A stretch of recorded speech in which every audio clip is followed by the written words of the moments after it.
نو تکبر او غرور ویم دیتا چې د ځان نه بل سړی سپک وګڼي. غرور معنا دا ده چې ځان نه بل سړی سپک وګڼي، دیتا غرور وایي.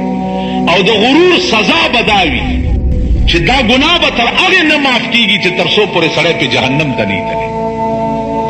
د غرور ګناه په توبه به هم نه معاف کېږي چې تر څو پورې سړی په جهنم ته نه تللی. ځکه چې جمع سره منځ کې اجر زیات دی.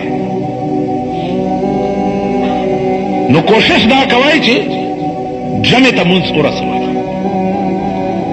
خدای دا جمع ته ونه رسېد نو ځان له چې د وخت نه درنه قضا نشي. ډېر خلک دا تپوس کوي چې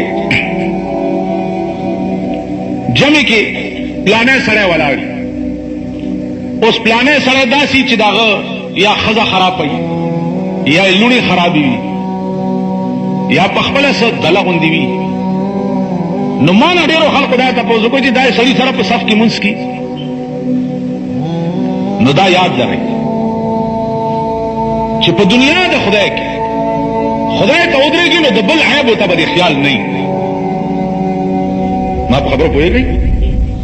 ځان نه به د بزرګ جمیل زوی نه جوړی چې ته په مونځ کې ولاړ یې او خیال دې دا دی چې زه خو ډېر پاک یم او دا پلیت ما سره ولاړ. کېدای شي دا پلیت قیامت کې جنت ته لاړ شي او ته جهنم ته لاړ شي په دې نیت چې تا د هغه نه ځان ښه وګڼل.